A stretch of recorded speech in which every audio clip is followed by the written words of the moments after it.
Alhamdulillahirabbil alamin. Wa bihi nasta'inu ala umurid dunya waddin. Salatu wassalamu ala asyrafil anbiya wal mursalin. Nabiyina Rasulina Muhammad wa ala alihi wa ashabihi wa asba'ihi ila yaumiddin.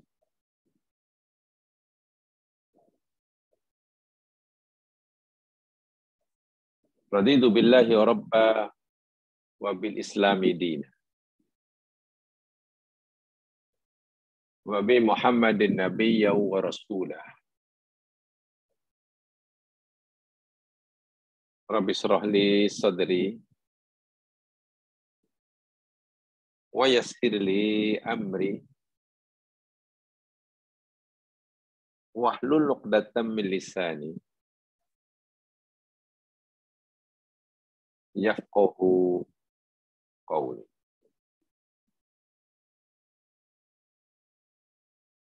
Allahumma amin.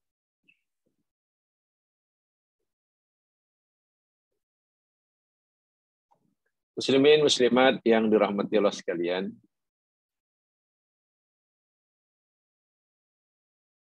kita panjatkan kesyukuran kepada Allah Subhanahu wa taala.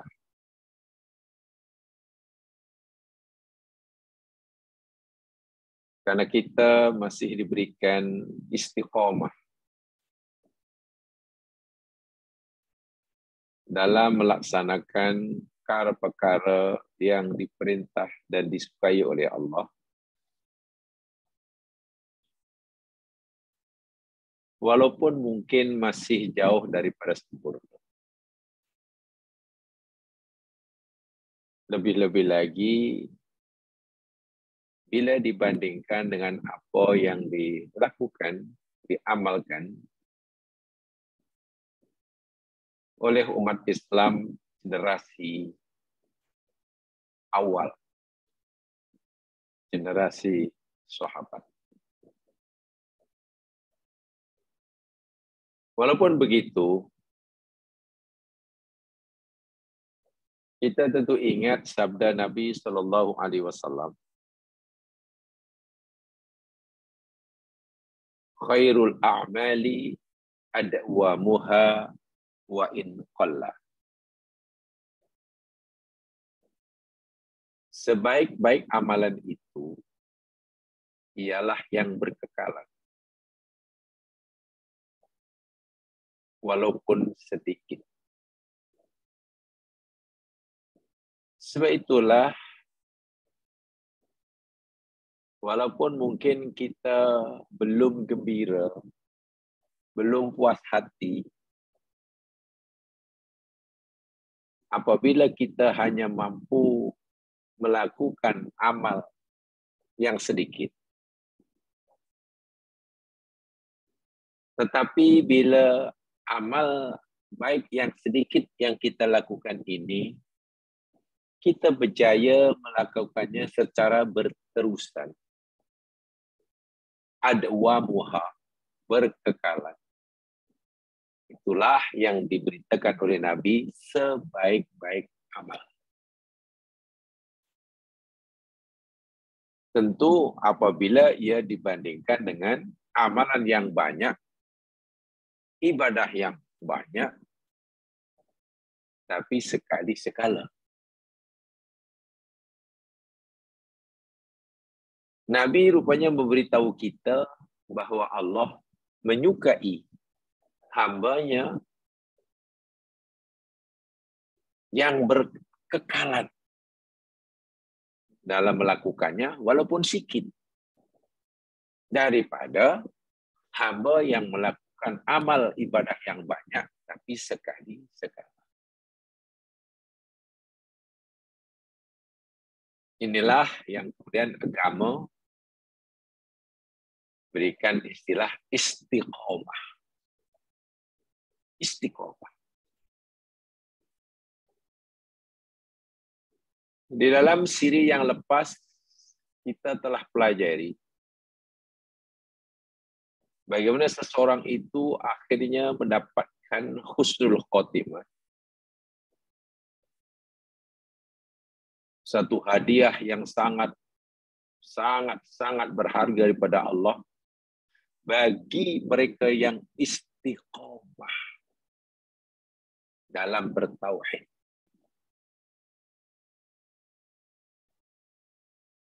Bekas ahli sihir Fir'aun yang telah kita baca ayat. Sahabat Khobab bin Al-Arad yang kita telah pelajari kisahnya dalam hadis sahih. Ini contoh istiqomah dalam bertauhid. Pantang mundur walaupun selangkah demi menegakkan, mempertahankan kalimah la ilaha illallah. Walaupun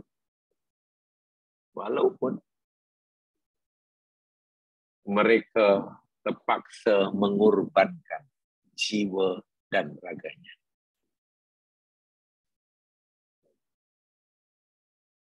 Mereka mampu melakukan semua itu dan istiqomah karena mereka yakin bahwa nilai la ilaha illallah itu tidak ada tolok bandingannya. Dibandingkan dengan apa sajalah, bahkan dengan dunia dan isinya. La ilaha illallah masih lebih berharga. Bahkan kalimah la ilaha illallah yang ada pada hati seseorang. Kalimah itu dapat menyelamatkan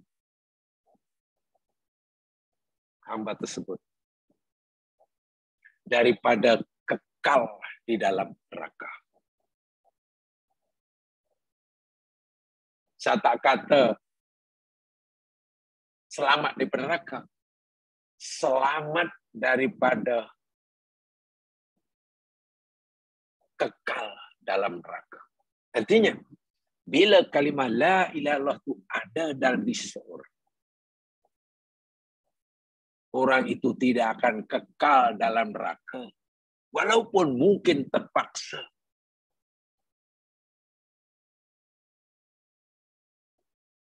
Merasai, mengalami azab yang sangat pedih.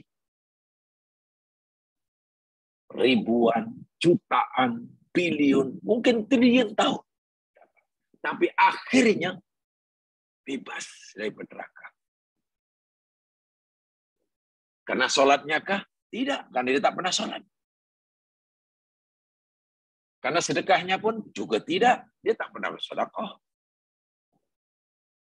Barangkali dia karena hajinya jauh sekali. Bukan semata-mata dia tak sholat. Tak buat yang disuruh. Bahkan larangan Allah pun semasa di dunia dia langgar. Bahasa mudah, jumpa Allah di akhirat, pahala tak bawa. Sebelah yang dipikul sangat berat bebanannya berupa dosa. Tapi akhirnya ia bebas daripada neraka. Walaupun mungkin selepas sekian triliun tahun disiksa. Pasal apa? Lain tidak semata karena ada la ilaha illallah dalam hatinya. Mampu kita nak menilai kalimat la ilallah.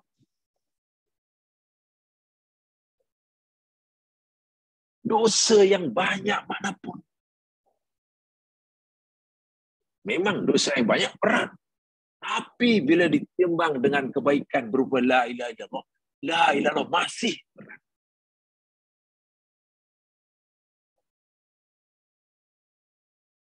Dosa apapun selain dosa syirik. Mana orang itu, orang muwahhid, mengisahkan Allah dan banyak dosa. Jika Allah kehendaki, Allah boleh ampunkan seluruh dosanya dan masuk surga. Walaupun jika Allah kehendaki, Allah nak tunjukkan sifat keadilannya, disiksa di dalam neraka sebanyak dosanya, dan akhirnya dimasukkan dalam surga. Itulah nilai, itulah harga la ilaha illallah. Orang yang tahu, yakin akan nilai la ilaha illallah. Ya, contohnya itulah Habab bin Al-Ahad, dasar oleh Nabi, bekas ahli sihir Firaun, Ashabul Uhdud, Ashabul Kahfi. Itu Allahu Akbar walillahil hamd. Bagilah dunia dan isinya. Tapi ia mesti buang la ilaha illallah. Dia akan tolak. Jika mereka kata dengan bahasa budaya, suruh pilihlah. Ni la ilaha illallah. Ini dunia dan isinya. Kamu pilih yang mana? Tak boleh pilih dua, hanya pilih satu. Orang ini pilih la ilaha illallah. Karena tahu nilainya. Bila orang memilih A daripada B, A atau B, pilih A, pasti ia tahu A lebih berharga daripada B. Tidak mungkin orang memilih sesuatu jika ia tidak yakin bahawa yang pilih itu lebih berharga baginya. Sebab itu bagi kita, ya Mas, agar kita mampu istiqomah dalam kalimah la ilaha illallah dan sanggup mempertahankannya dengan apa sekali. Pertama, kita kena tahu dan yakin seberapa besar ke nilai la ilaha illallah. Kalau nilai duit, semua sudah tahu. Oh, duit itu ada nilainya. Kalau tak ada duit, susah. Kalau tak punya rumah, susah. Sebab itu rumah itu berharga dalam hidup. Penting. Tak ada kendaraan. Sebab itu kendaraan itu sangat bermakna dalam kehidupan. Wang ringgit sangat bermakna.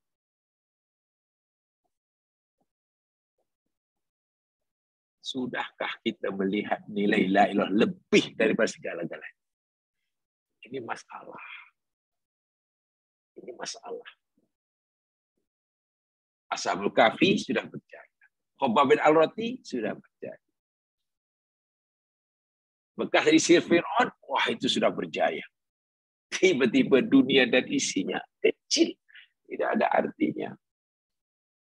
Jika ia terpaksa membuangnya untuk mempertahankan la ilaha illallah, dia akan lakukan. Nah sekalian, hadis berikut ini. Lihat dalam nota yang terakhir saya hantar.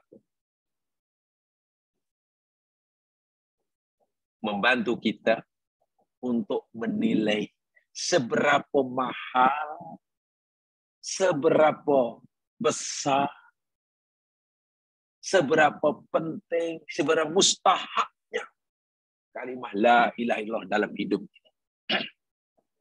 Dunia dan akhirat. Mudah-mudahan dengan membaca hadis ini kita akan mulai tahu bahwa la ilaha itu sangat berharga.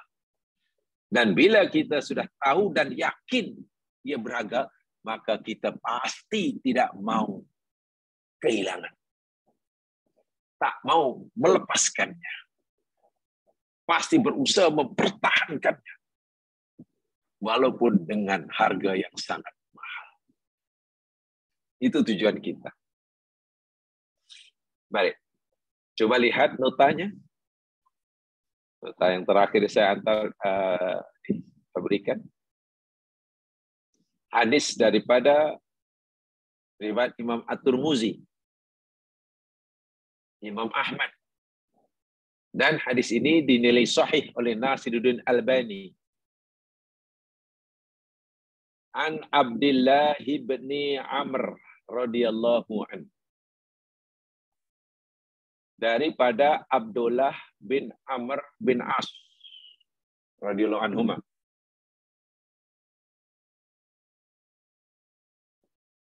Beliau menyampaikan sebuah hadis yang dia dapat daripada Rasul sallallahu alaihi wasallam. Bahwa Nabi sallallahu alaihi wasallam pernah bersabda memberitahu para sahabat. Apa yang Nabi beritahu? Innallaha sayukhallisu rajulan min ummati ala ru'usil khalaiqi yaumal qiyamah. Perhatikan betul-betul. Innallaha, sesungguhnya Allah, kata Nabi, sayukhallisu rajulan. Makna harfiahnya sebenarnya Allah akan memilih dari sekian banyak umat manusia di akhirat, dari umat Nabi, Allah akan pilih seorang. Setelah Allah pilih seorang, lalu Allah panggil maju ke hadapan. Wahai kamu, daripada sekian bilion manusia, Allah pilih si fulan. Sila. Maju ke depan. Min ummati, dari umatku, ala ru'usil khalaik, di hadapan seluruh makhluk Allah. Tengok ya, seluruh makhluk Allah, bukan seluruh manusia. Termasuk jin, binatang, malaikat, semua manusia. Nih, katalah nama dia A. Manusia yang Allah pilih, yang Allah panggil di hadapan makhluk, semua makhluk itu katalah namanya A. Maju depan. Dan disaksi oleh seluruh makhluk, bukan seluruh manusia, seluruh makhluk. Ini berlaku di akhirat nanti. Selepas ini maju ke hadapan, karena Allah panggil, fayan syuru alaihi tis'atan wa tis'ina sijilla. Lalu Allah Subhanahu wa taala menyebarkan. Nah, orang suruh itu sebar macam itu. Ya, dibentanglah. Alaihi, ke atasnya berapa? Tis'atan wa tis'ina sijillan. 99 buku catatan amalan. Sijil itu buku catatan lah, rekod. Ada 99 rekod amalan mereka di dunia.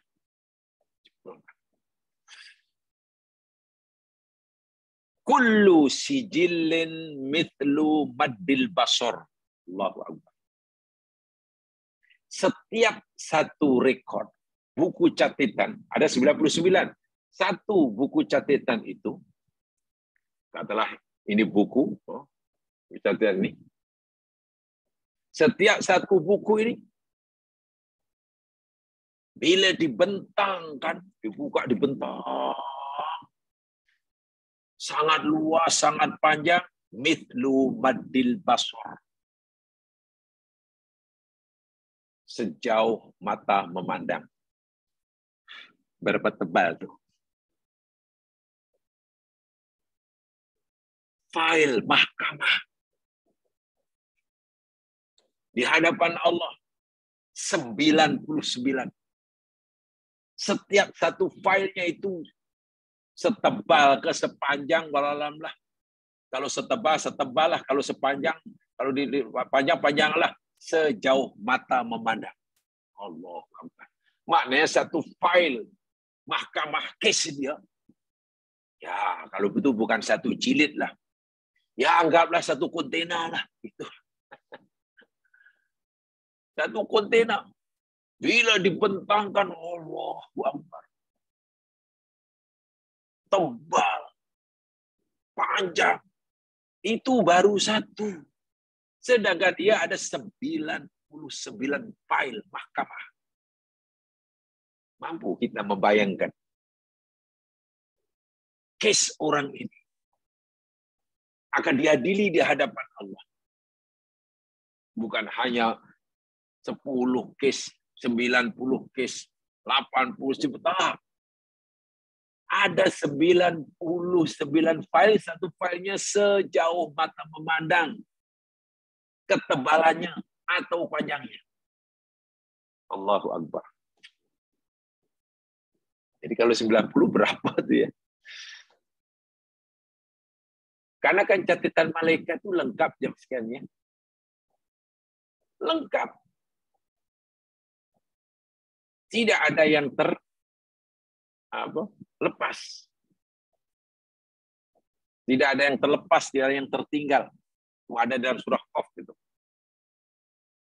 Tsumma yaqul, selepas dibentangkan satu file sejauh mata memandang, yang semua ada 99, lalu Allah berfirman, bertanya kepada hambanya bernama atungkiru min hadza syai'an. Apakah ada apa-apa sesuatu case yang terekodkan dalam file yang pertama ini yang kamu coba nak nafi? Ada tak? Ini case kamu nih, file pertama sebelah ini. Adakah mungkin yang terekod terakam dalam file pendakwaan ini yang kamu nak nafi? Itu ada maksiat yang kamu lakukan. Kamu yang melakukan. Lalu kamu coba naik. Oh tidak ya Allah. Itu bukan aku. Adakah kamu nak nafikan? Manalah tahu malaikat silap tulis. Tak buat. Yang buat. Pula yang. Manalah tahu. Sebab itu Allah Maha Adil. Allah tanya dulu. Ada tak dalam file petuduhan, kertas petuduhan, maksiat atau apa sajalah rekod keburukan yang kamu coba nafi karena kamu merasa tak melakukannya. Masya Allah. 99 gimana? Sebanyak apalah.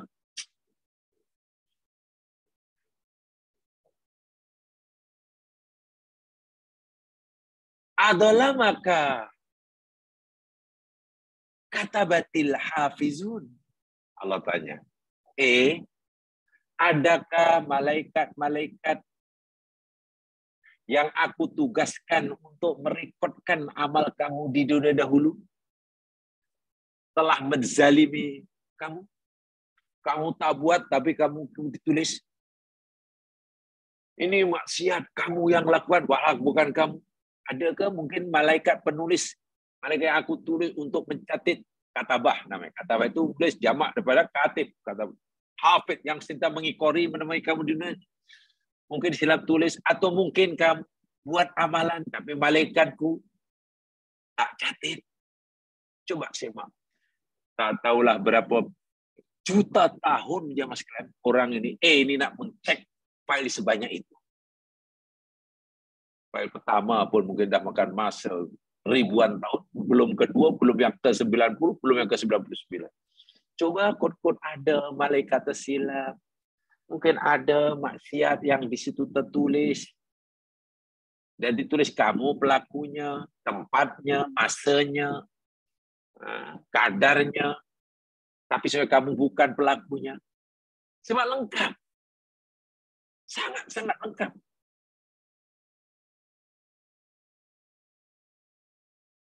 Ini keadilan Allah nih. Allah tanya. Kalau dalam bahasa kita lah sekarang ini kan setelah pendakwaan dibacakan kan ditanya kepada yang tertuduh. Macam mana kamu faham dengan petuduhan? Faham, yang Arif. Ada kamu mengakui bersalah atas semua yang dituduhkan pada kamu? Biasanya kami mengakui tidak bersalah. Aku tidak bersalah. aku minta diadili. Itu di dunia. Ya tak apa.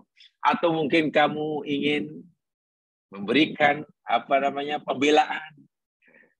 Dalam bahasa kami dahulu masa belajar ini, jadi mungkin kamu ingin mengeluarkan eksepsi. Tanya pada lawyer kamu, mungkin nota keberatan, istilahnya. Eksepsi mungkin.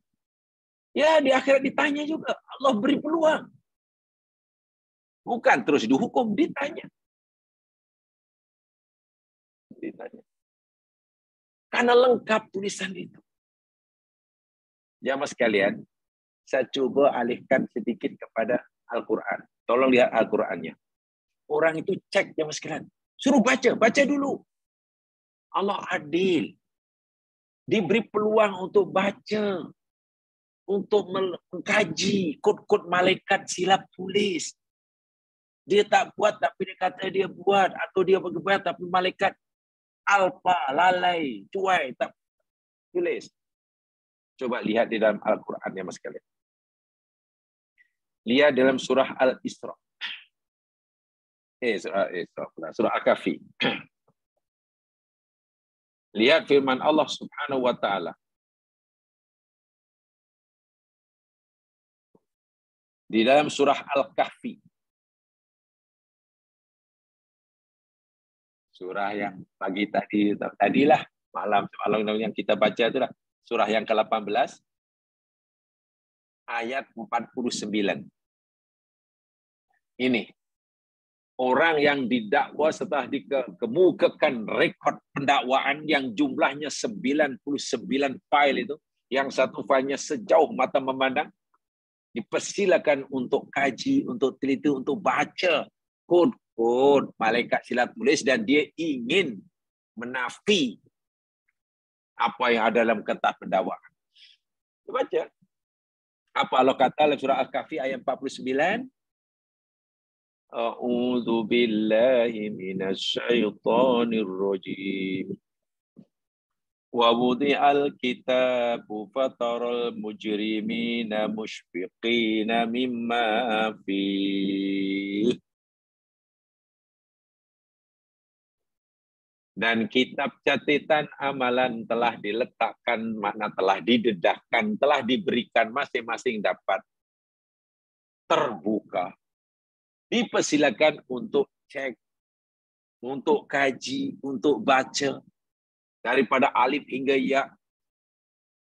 Ingat ya, ini yang jenis yang filenya ada 99 kontainer tadilah. Fataral mujrimin. Lalu engkau akan melihat, wahai Muhammad, akan orang-orang yang berdosa. Pendosa-pendosa yang pergi akhirat bawa dosa yang banyak dan dosa besar-besar belakang, engkau akan lihat, akan nampak setelah baca file 99 itu. Musyfiqin.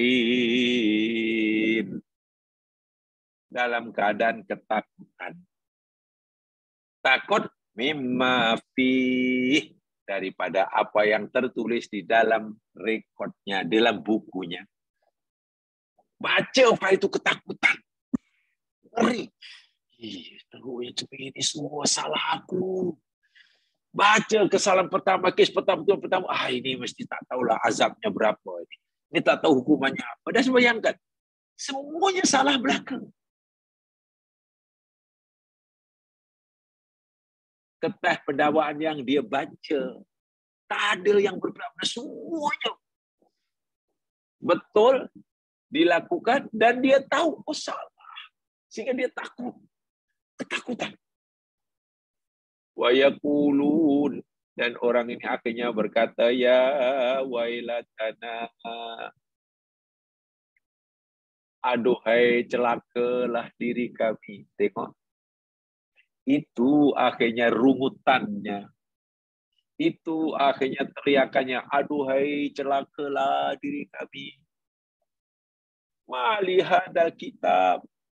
Buku apa ini? Ini rekod apa ini? Buku laporan apa ini? Kertas pendakwaan apa ini? File apa ini? La yughadiru shaghiratan wala kabiratan.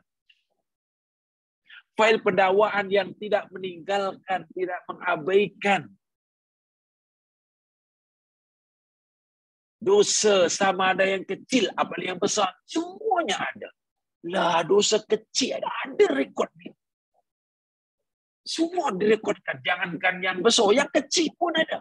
Illa ahsaha, melainkan ada ditulis di situ, terjaga rapi. Tersusun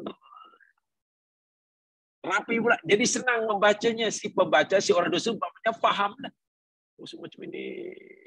Siap dengan tarikhnya bila, di mana. Wahai yang ampunya diri sudah lupa. Sudah lupa tentang maksiat yang pernah dilakukan. Setelah diberi peluang untuk membaca rekodnya, file pendakwaannya, baru dia celakalah. Ini buku apa ini? Wa wajadu, dan mereka dapati, mereka temukan, wajadu ma'amilu, apa yang mereka telah lakukan, hadir. Apa yang mereka pernah lakukan semua ada di depan matanya, hadir, bukan ghaib. Nampak jelas, terpampang senyata-nyata di hadapan mereka. Sama ada yang paling kecil ataupun yang paling besar. Tidak ada yang tertinggal. Dan dia mengakui, betul lah. Wala yadlimu rabbuka ahada. Tuhanmu tidak menzalimi seorang pun daripada kamu. Allah tidak akan menuduh kamu buat salah jika kamu tidak melakukan kesalahan. Allah tidak akan menghilangkan perbuatan baikmu jika benar kamu telah melakukannya. Allah tidak berlaku zalim. Nah, bila keadaan dah seperti itu, ya mas sekalian, tadi diberi pulang oleh Allah untuk cek sendirilah fail pendakwaan yang sebanyak itu. Dan semuanya tertulis, tersusun rapi. Dan dia mengakui, tak ada satu pun yang dia tak ingat setelah baca. Tak ada satu pun maksiat yang dia tak ingat bahawa dia melakukannya. Semuanya. Iyalah. Sebab itu ketika Allah tanya, wahai hambaku, ada tak apa-apa amalan yang kamu, maksiat yang kamu cuba nak nafi? Adakah mungkin malaikat yang aku tugaskan untuk mencatat, merekodkan amalan kamu, dia menzalimi kamu? Apa jawaban ini? Ini di akhirat, bukan di dunia ya mas kan? Di dunia, jangankan hanya satu didakwa, pendakwaan 200 pun dinafikan. Tak ada satu pun yang aku buat. Kesnya ada 200 pun tidak. Semua salah belaka. Semua fitnah. Ini di hadapan Allah, macam mana nak kata itu fitnah? Apa kata ini? La ya Rabb. Balik kepada hadis ya yang kita pelajari. Lihat notanya sebelum. Hamba ini kata la. Oh tidak. La ya Rabb. Oh tidak ya Rabbi. Tak ada. Tidak ada satu pun kes yang didakwakan kepada diriku, yang terekod dalam file dakwaan ini, yang aku nak nafikan. Tak ada. Aku mengakui. Diri hamba ini mengakui semuanya hamba yang melakukannya, semuanya dosa hamba. Ya. Dia mengaku. Macam mana nak menafi? Ini di hadapan Allah dan dia sendiri faham. Macam mana tak faham tadi dalam surah Kahfi kata, celakalah aku, buku apalah ini semua direkodkan. Mana fahamlah tu. Di akhirnya jamaah sekalian, tak ada peluang seseorang, tak ada kemampuan seseorang untuk bercakap bohong, ini tak ada. Karena kemampuan untuk bercakap bohong itu oleh Allah dah ditarik dah. Semuanya bercakap benar. Mengaku belaka. Tak ada yang cuba nak nafi. Lalu Allah tanya. Fayaqul, lalu Allah berfirman. Afalaka udrun? begini ya hambaku, kamu sudah mengakui bahwa itu semua perbuatan kamu. Dan kamu sudah buat pengakuan bahwa kamu tidak akan menafi walaupun satu pendakwaan dari 99 kontainer file mahkamah itu. Sekarang, aku tanya kamu, kata Allah, adakah kamu ada apa-apa alasan enggak? Udrun itu mana alasan? Mungkin kamu apa? Ya mintalah apa?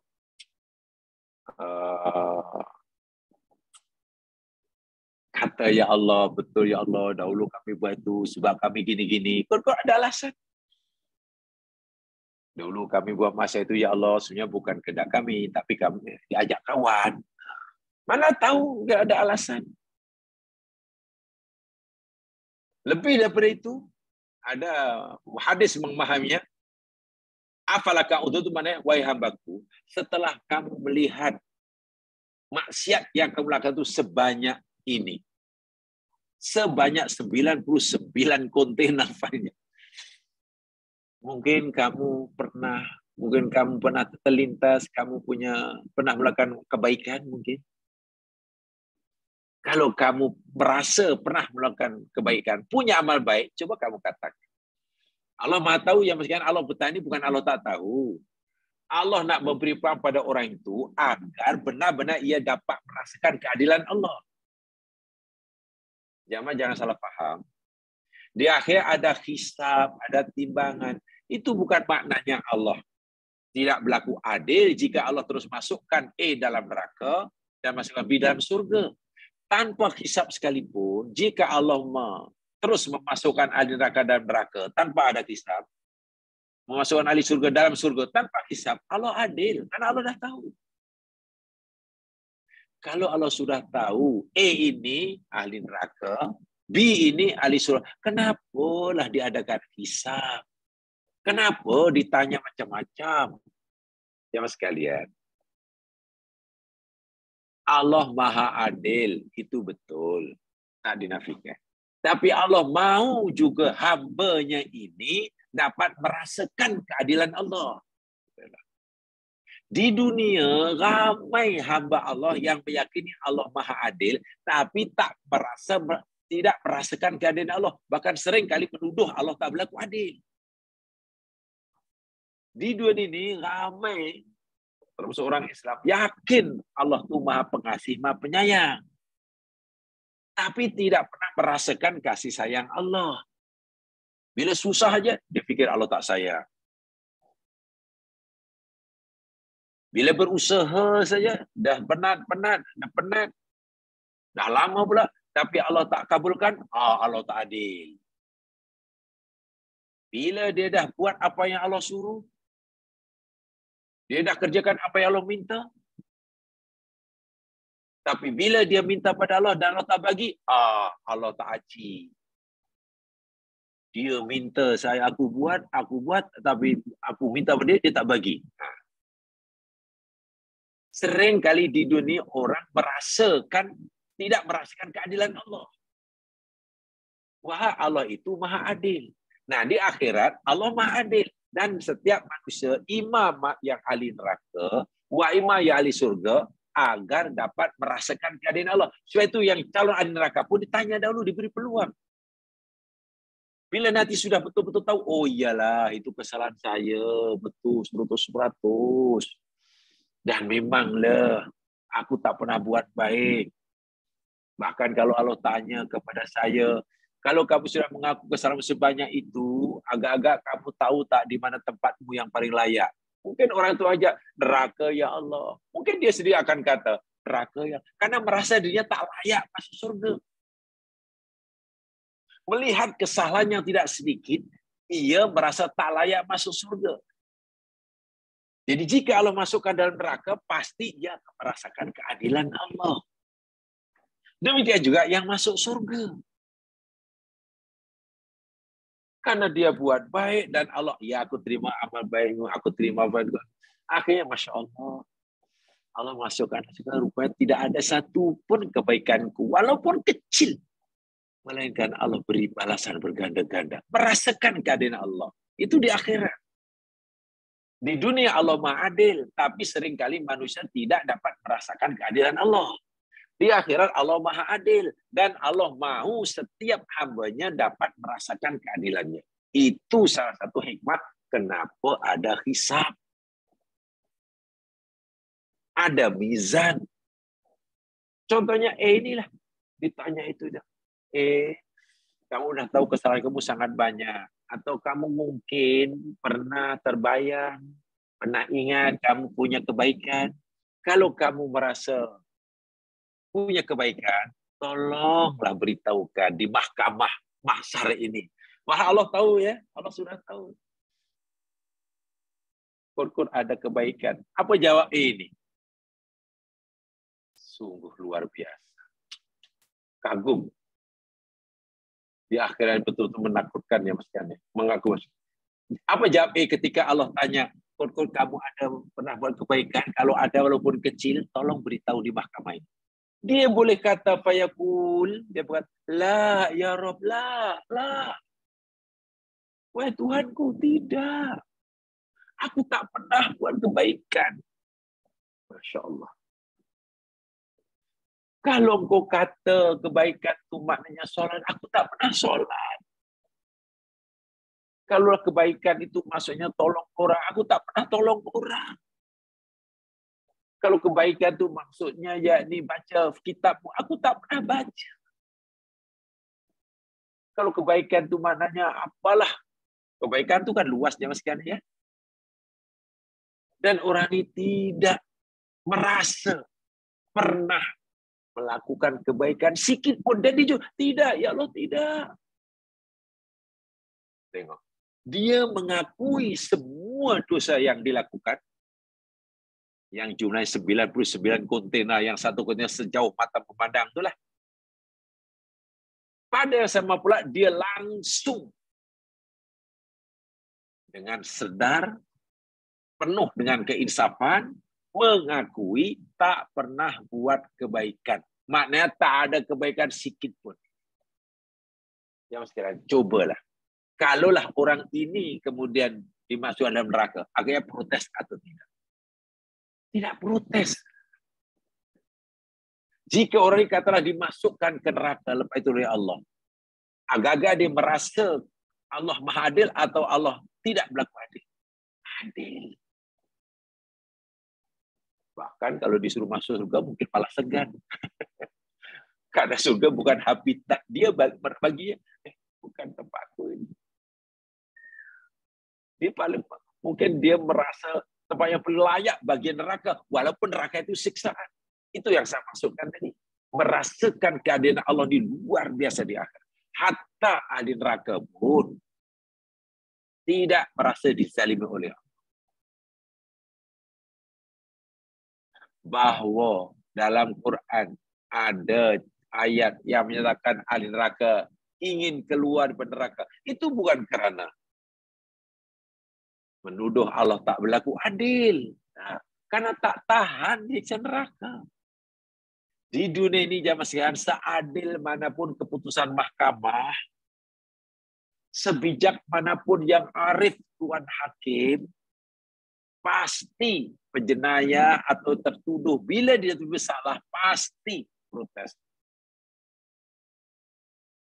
Saya tidak mendapatkan pembicaraan yang adil. Hakim tersilap. Itu dunia. Seadil manapun. Bila kemudian mahkamah tidak berpihak kepadanya, tidak sesuai dengan keinginannya, mahkamah tidak adil. Mahkamah tidak. Itu dunia. Di akhirat tak ada. Tapi kalau kemudian mahkamah sesuai dengan kemauannya, ini baru bagus. Ini mahkamah yang paling betul-betul tertegak undang-undang dan keadilan. Itu jiwa manusia. Ya maklum yang diadili yang tertuduh manusia. Hakim yang mengadili pun manusia. Pengambilannya pun manusia. Pendakwarannya pun manusia. Saksinya pun manusia. Jadi makomnya sama lah. Di akhirat, ya Allah ya Tuhanku, yang tertuduh manusia. Hakimnya Allah Subhanahu wa taala yang mencipta manusia. Pelik tak pelik orang ini. Allah beri kesempatan kepada orang ini untuk memberitahu mahkamah, kod ada pernah melakukan kebaikan walaupun sedikit. Tolong, dia boleh kata tidak, ya Allah, tak ada. Kenapa tak mereka-rekanya? Oh, pernah ya Allah. Saya pernah ya Allah buat itu. Dia tahu bila bohong nanti Allah tahu. Akhirnya apa? Allah sendiri rupanya. Inilah keadilan akhir yang luar biasa ya. Akhirnya Allah berfirman, fayaqul. Tengok hadisnya. Fayaqul, lalu Allah berfirman, bala. Oh tidak, wahai hambaku. Sungguh pun kamu dengan jujur, ikhlas, tidak ada paksaan, mengaku bahwa kamu tak pernah buat kebaikan walaupun sedikit. Oh tidak begitu. Aku ni Tuhanmu yang mencipta kamu, yang maha mengetahui. Kamu sebenarnya punya kebaikan. Kamu punya kebaikan. Terkejut orang ini jauh sekalian. Kebaikan mana yang aku buat? Aku tak pernah buat baik. Tapi Allah kata, aku sedar aku tak ada kebaikan. Tapi Allah kata, ada, kamu ada kebaikan. Pelik tak pelik? Subhanallah. Ada bala. Inna laka indana hasanat. Sesungguhnya bagimu YE ada hasanah. Satu kebaikan. Ini mufrad ya. Hasanah mufrad. Satu kebaikan. Indana yang ada di sisi kamu. Allah kata. Aku tahu sebagai Tuhanmu. Aku rekodkan sebagai Tuhanmu. Aku simpan amalan kamu olehku sebagai Tuhanmu. Dan rekodkan kamu ini kebaikan yang kamu lakukan. Walaupun kamu tadi tak ingat, tak merasa punya kebaikan, tapi sama kamu ada satu kebaikan.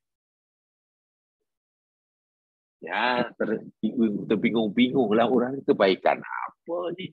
Kalau ada pun takkan dah memberi kesan apa-apa, dosaku. Kertas pendakwaan, fail mahkamah sebesar, setebal 99 kontainer yang tak tahu beribu-ribu. Batu jauhnya, sebab sejauh mata memandang. Kalau ada kebaikan pun tak akan memberi apa-apa. Impak. Tak akan punya impak, tak akan punya dampak lah. Apa kesannya? Kalau ada pun. Lalu Allah kata, wa innahu la dzulma 'alaika yaum. Kamu tahu tak hambaku wahai. Sesungguhnya tidak ada kezaliman sedikit pun yang akan menimpa kamu hari ini. Artinya, kebaikan walaupun satu, walaupun kecil, aku tetap akan memberikan kamu ganjaran. Aku tetap memberikan kamu reward. Kerana tidak ada kezaliman. Kalaulah kebaikan yang kamu lakukan itu, aku tak bagi ganjaran. Aku tak bagi reward hanya karena kecil. Ya itu zalim lah namanya. Kecil aja tak payah bagi balasan lah. Itu zalim. Allah kata, la zulma alaika yaum. Tak ada kezaliman. Sekecil apapun, sedikit apapun aku. Lagi terkejut orang ni. Walaupun ada sedikit harapan, tapi rasa pelik. Wah, kebaikan. Kalau ada pun, tak ada maknanya. Kejahatan dah bertimbun dah. Payuh riju. Lalu Allah mengeluarkan. Payuh riju, lalu Allah keluarkan bitokotan. Ingat ya, yang 99 tadi namanya sijil. Sijil itu mana catatan yang besar lah. Ibarat file yang satu kontainer tu lah. Lebih besar lagi lah. Kalau bitokoh tu hanya, ya, mungkin sepucuk surat lah. Bitokoh tu mungkin zaman sekarang ya mungkin hanya ya satu envelope macam aja lah, kecil lagi. Ni ada dalam envelope bitokoh. Nah, bitokoh ni zaman sekarang envelope bahasa Arab sehari-hari bitokoh tu envelope. Kalau kita nak hantar surat pergi ke post office, surat kita letakkan dalam envelope-nya, lalu kita beli bitokohul barid, dia punya stamp-nya. Ya sebab itu aja lah. Kecil sekali lah. Sama ada envelope yang envelope kan kecil kan. Muka apalagi kalau envelope angpau lagi kecil. Ini ada. Ini ada bitokoh. Kecil. Dan ada isinya. Macam 99 kontainer yang ada expired tadi semua jahat belaka. Ini ada envelope kecil pun ada isinya. Fiha, di dalam bitokoh ini,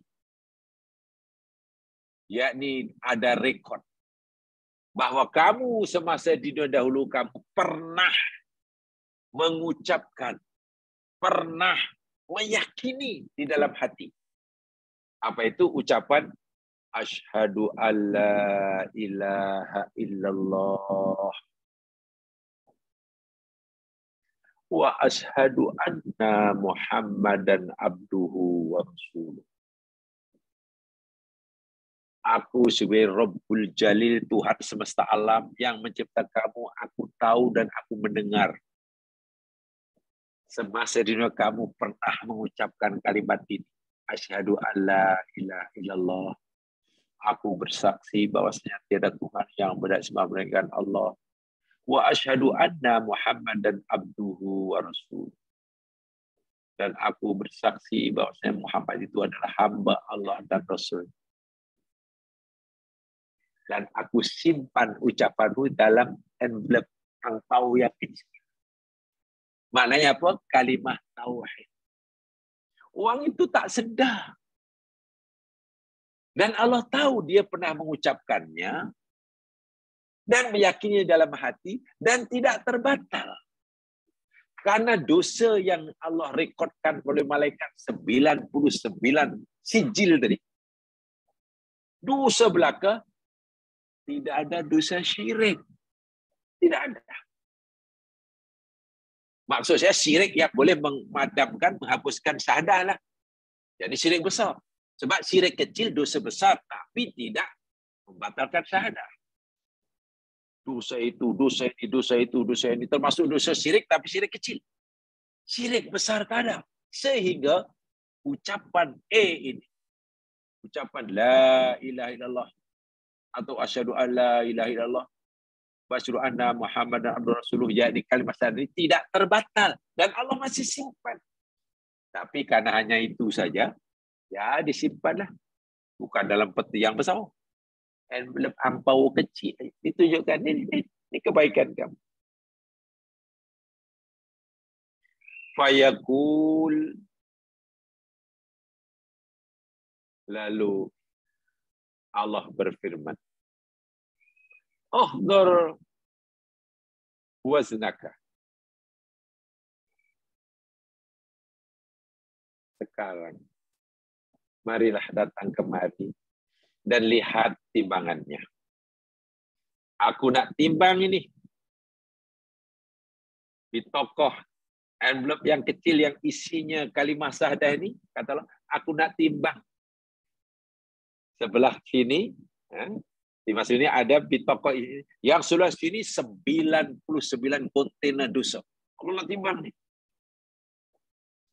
Orang ini, dia nampak pelik lah. Fayaqulu ya Rabb. Dia berkata, wahai Tuhanku, mahadil bitokoh, mahadil sindilah. Ya Allah, apalah maknanya? Itu envelope kecil je. Engkau nak bandingkan dengan 99 kontainer dosa. Apalah maknanya? Ada kekesannya. Ada keimpaknya. Apalagi nak ditimbang? Ya pastilah. Pastilah kalah berat. Yang itu apa yang difikirkan, yang dianggap oleh hamba tadi. Ya kertas kecil dengan dari segi zahir kan macam tu kan. dosaku selangit, melangit dan melaut ibaratnya Allah. Amalku hanya pernah mengucap la ilaha illallah Rasulullah. Apalah maknanya? Tengok. Jadi baginya la ilaha itu tak ada nilainya lah, berbanding dosanya banyak itu tak ada apa lah. Tak ada kesan apa-apa. Itu kefahaman si hamba tadi. Faqala, lalu Allah berfirman, fa innaka la tudlam. Baik hambaku, jangan kamu kata begitu. Sesungguhnya kamu tidak akan dianiaya. Kan aku dah kata, fa may ya'mal misqala dzarratin khairan yarah, wa may ya'mal misqala dzarratin syarran yarah. Siapa saja yang melakukan kebaikan walaupun hanya seberat zarrah, pasti akan melihat balasannya. Dan sesiapa yang melakukan kejahatan walaupun hanya seberat zarrah pun akan melihat balasannya. Jadi kamu jangan melihat kecilnya envelope. Walaupun kecil, isinya tu kalimat tauhid. Betul dosa kamu tak terkira jumlahnya dan beratnya. 99 sijil. Kemudian kamu memanglah nampak kecil. Fatu do'us sijillatu fi kaffatin. Wal bitaqatu fi kaffatin. Lalu diletakkanlah sijillat 99 kontainer kesalahan itu di satu kafah. Kalau ada dacing kan ada dua tuh ya, timbangan tuh ya ada dua. Sebelah kanan itu 99 kontainer kesalahan. Sebelah kiri bitokoh diletak sebelah kiri. Yang hanya envelope kecil angpau itu lah. Subhanallah. Setelah ditimbang oleh Allah di hadapan orang itu disaksikan oleh seluruh makhluk Allah. Ingat ya, seluruh makhluk, bukan seluruh manusia. Apa yang berlaku? Fatoshatil sijillat wa thaqulatil bitaqah.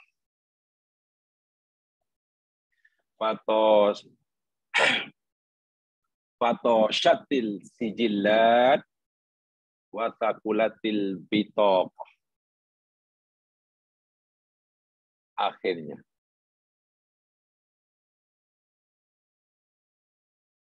buku-buku catatan atau rekod catatan dosa yang 99 tiba-tiba terangkat. Kalau ditimbang, terangkat naik ke atas. Takulat, sementara envelope kecil yang isinya syahadah itu berat turun ke bawah. Bahasa mudahnya, envelope kecil yang isinya kalimat tauhid itu jauh lebih berat daripada 99 kontennya dosa dan kesalahan yang setiap satu filenya sejauh mata memandang. Macam tu. Macam tak masuk akal lah. Macam mana boleh berat begitu? Macam mana boleh begitu berharga dan bernilai sungguh? Kalimah la ilaha illallah. Wala yaqulu ma'asmillahi syai'un. Nabi bersabda. Dan tidak ada sesuatu pun di alam semesta ini yang boleh mengalahkan timbangan beratnya. Yang lebih berat timbangannya dibandingkan dengan Ismullah, nama Allah. Maksudnya apa? Amalan yang paling berat sekali timbang di akhirat kelak. Nilai dia. Kalimah la ilaha illallah. Jamaah sekalian, coba renungkan betul-betul. Mari kita renungkan betul hadis ini. Nabi mengajar kita, memberitahu kita, menjelaskan kita dengan sejelas-jelasnya. Itulah nilai kalimat la ilaha illallah, kalimat tauhid di sisi Allah. Berat tak berat? Berharga tak berharga? Jangankan dunia Indonesia, jangankan hanya kereta, jangankan hanya duit RM1.000, jangankan hanya rasuah RM500.000, gelap mata, hilang tauhidnya. Allahu Akbar. Jangankan hanya karena berebut kuasa. Kalimat la ilallah sudah tidak mampu membimbing tutur katanya, tingkah lakunya. Coba apa yang kita cari kalau begitulah. Bijak atau tidak bijak? Bila seseorang di dunia ini sanggup mengorbankan la ilaha illallah, menjejaskan paling tidak, walaupun tidak menjejaskan sikit-sikit, ia karena berwaya karena sudah tidak menjadi pertimbangan lagi. Inna sholati wa nusuki wa mahyaya wa mamati lillahi alamin, seakan-akan dia tak pernah mengucapkannya. Inni wajjahtu wajhiya lilladzi fatara samawati wa arda hanifa muslima wa ma ana musyrikin. Macam tak pernah ia meyakininya. La ilaha illallah, la ilaha yang diucapkan macam tak ada makna. Baru inginkan sesuatu kepada dunia yang sikit. Mungkin jawatan, kenaikan jawatan, mungkin harta benda, mungkin kesenangan, mungkin harga. Dilanggarnya. Allah sudah nomor 2, nomor 3 waktu. Di mana makna ia kana na'bud wa ia kana nasta'in? Bila dalam praktikalnya Allah itu dah tak ada.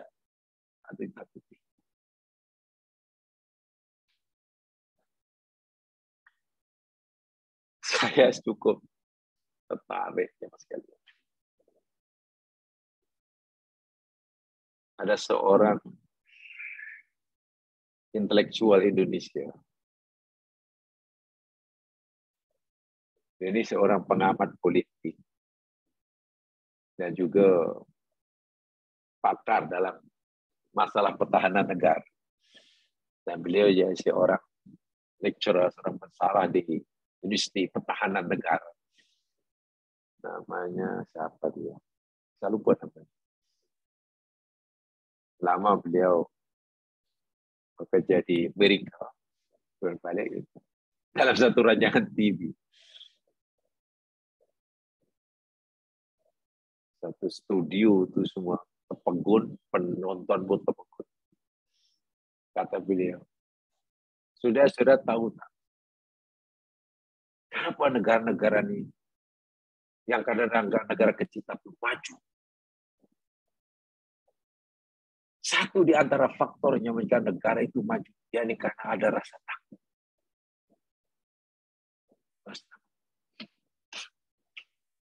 Israel maju, ekonomi maju, kota maju. Kenapa? Karena ada rasa takut. Israel itu dikepung oleh bangsa Arab. Kanan kiri itu negara Arab, kaya raya. Kalau dia tidak kuat, habis ditelan oleh orang Arab. Nah, faktor takut itulah yang menggerakkan bangsa Israel, Yahudi. Mau tak mau, dia mesti jadi bangsa yang kuat. Bangsa yang maju. Itu karena rasa takut.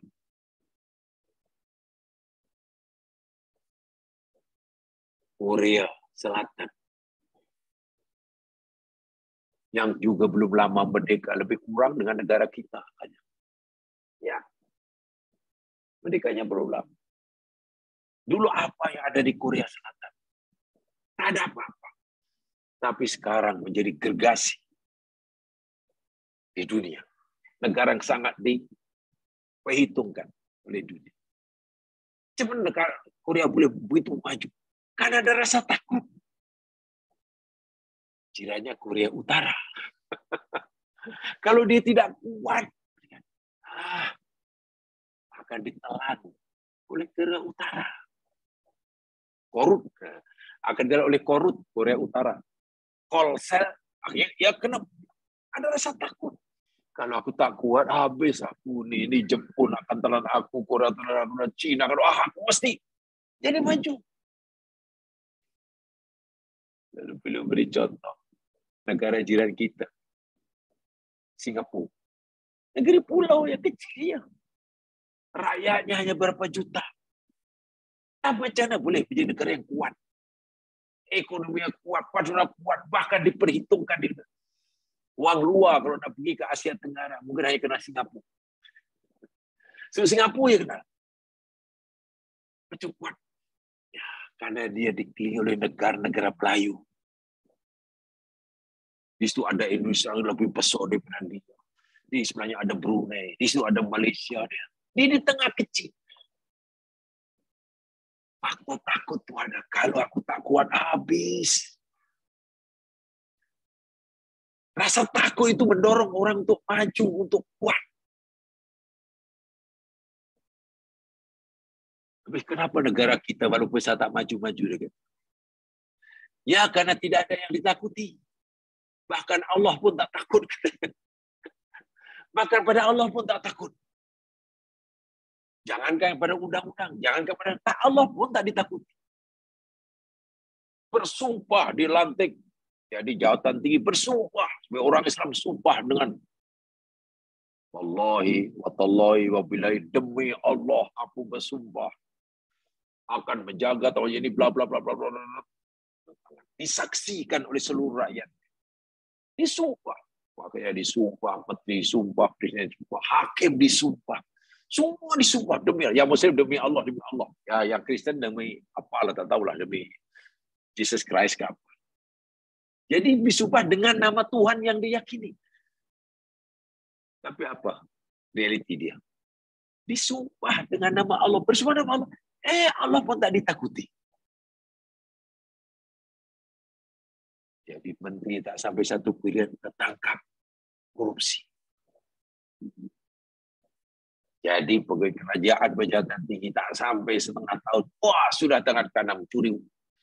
Coba macam mana? Jangankan hanya undang-undang. Allah pun tak takut.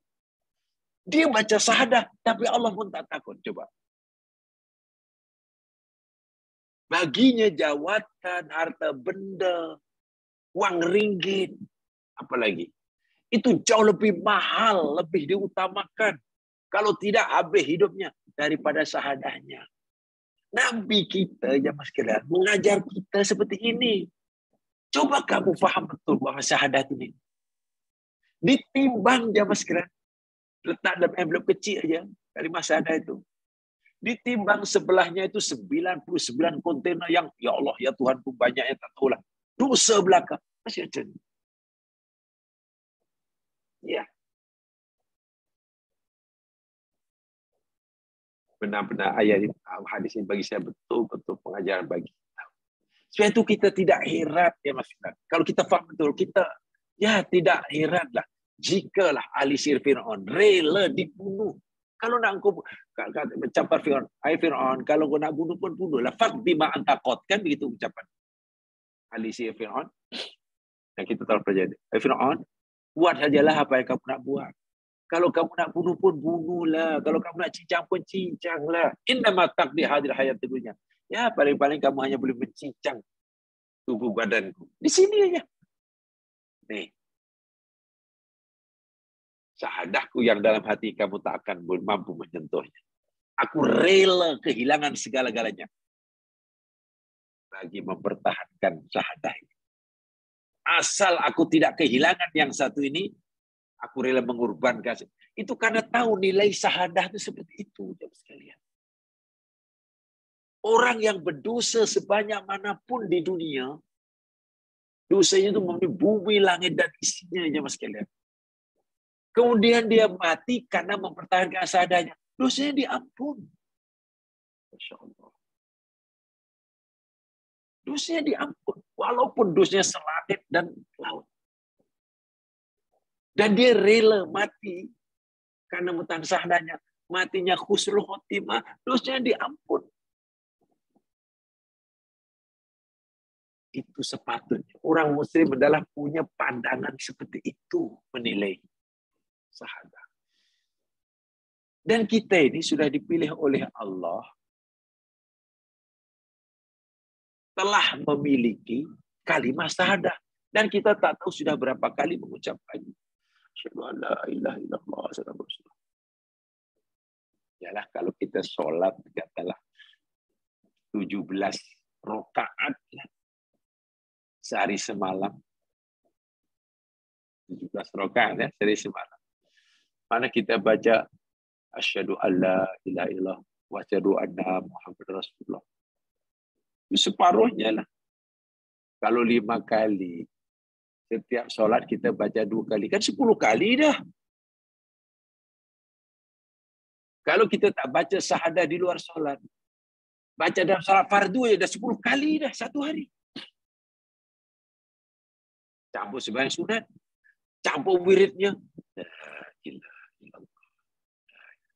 Syaratnya sini mengucapkannya, hati meyakininya, dan berazam, bersungguh-sungguh mempertahankannya, tidak mau menjejaskan apalagi kehilangannya dengan cara apa sekalipun.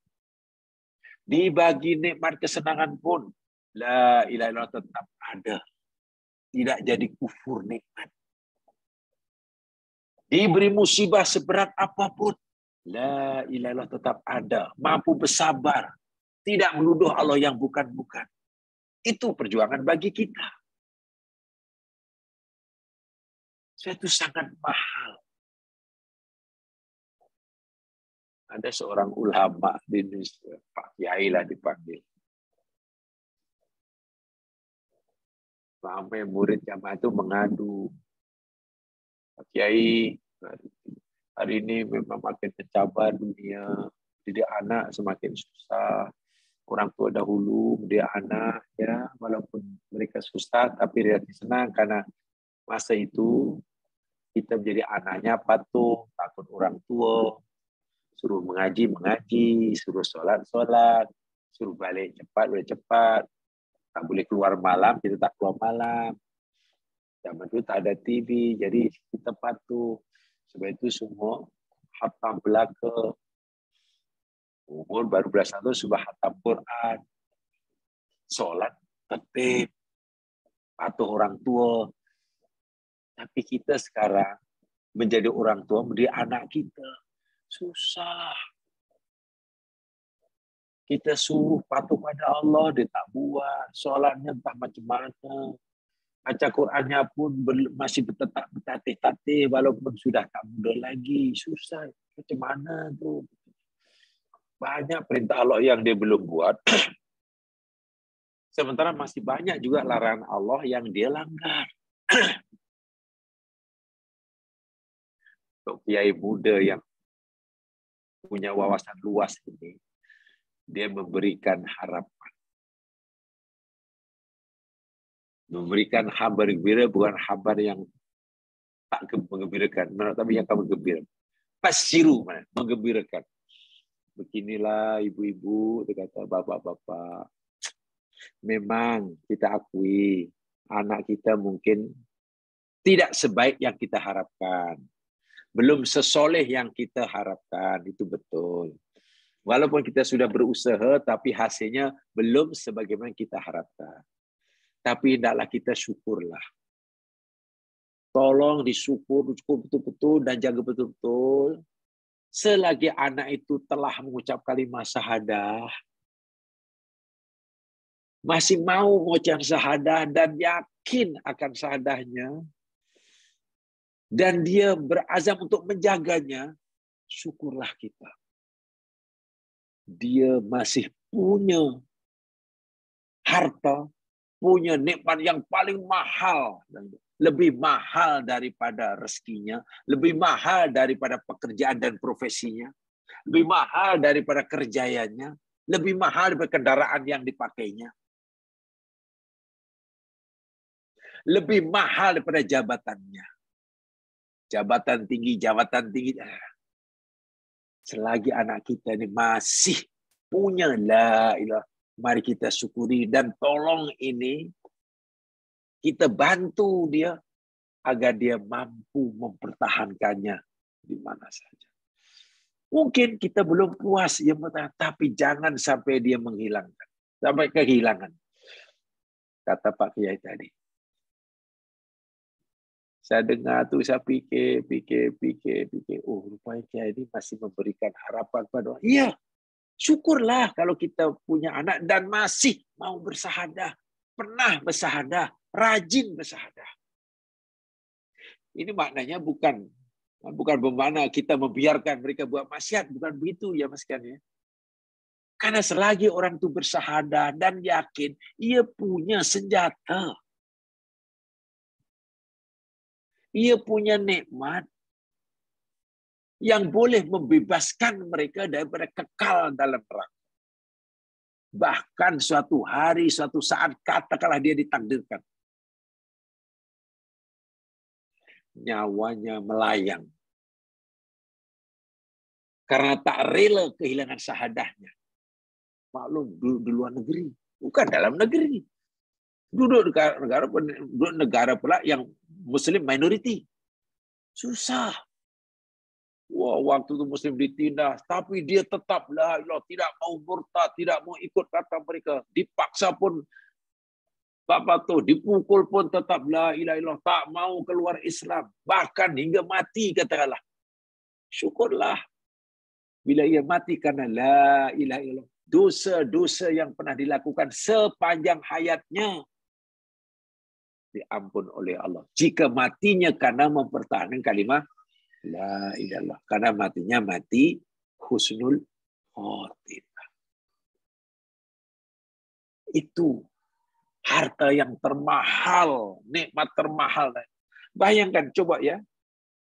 Hari ini tolong dibaca berulang kali jamaah sekalian.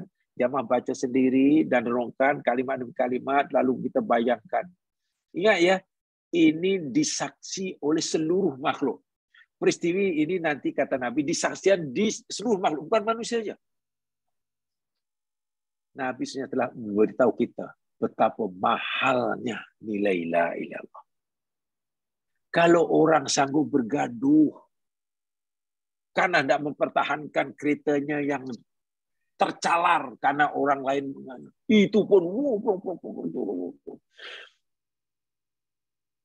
kalau orang sanggup pergi naik turun mahkamah karena tidak mempertahankan haknya, jawatannya, takkan orang tak sanggup mempertahankan akidahnya lebih daripada itu. Betul, dalam pelajaran yang lepas orang mempertahankan hartanya mati syahid, betul.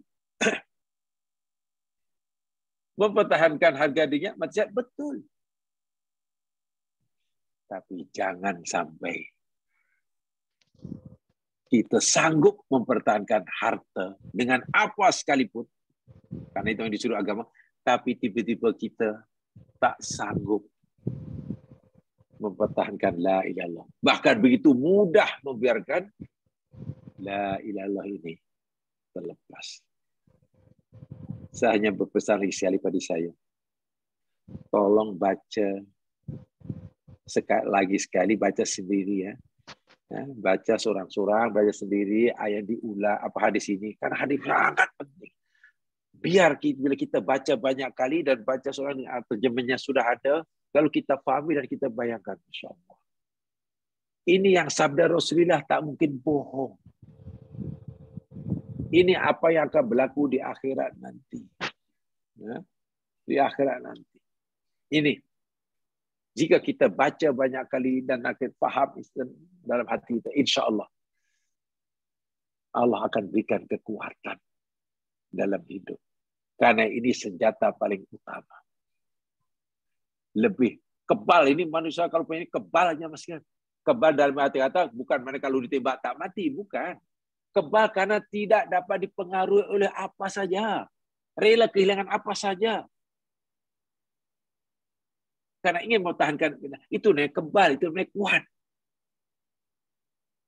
Tapi kalau dengan ini melayang, ya lemah dah. Apalagi hidup pada zaman sekarang. Jangan sampai seperti mana dikatakan oleh cendekiawan Indonesia tadi. Jangankan takut pada Allah pun tak takut. Banyak orang Islam yang Allah pun tak takut. Bersumpah wallahi tallahi itu lagi. Tidak amanah. Gimana? Main-main. Sumpah boleh main-main pula. Demi Allah. Ya Allah ya Tuhan. Berat tuh ya. Tuntutnya di akhirat berat. Sangat berat.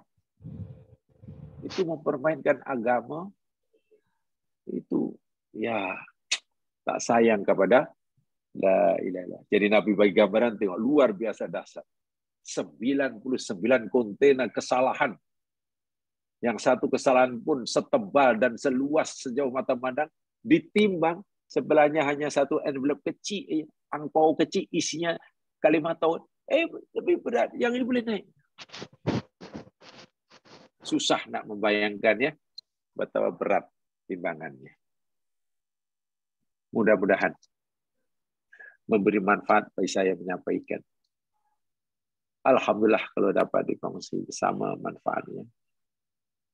Kurang lebihnya mohon dimaafkan. Lain kesempatan insyaAllah boleh bertemu semula. Mari kita dengan bacaan tasbih kifarah dan surah wal asri. Subhanakallahumma wa bihamdika asyhadu an la ilaha illa anta astaghfiruka wa atubu ilaik. A'udzu billahi minasyaitonir rajim. Innal insana lafi illa alladziina aamanu wa liqa'a wa tawassaw bil haqq. Assalamualaikum warahmatullahi wabarakatuh.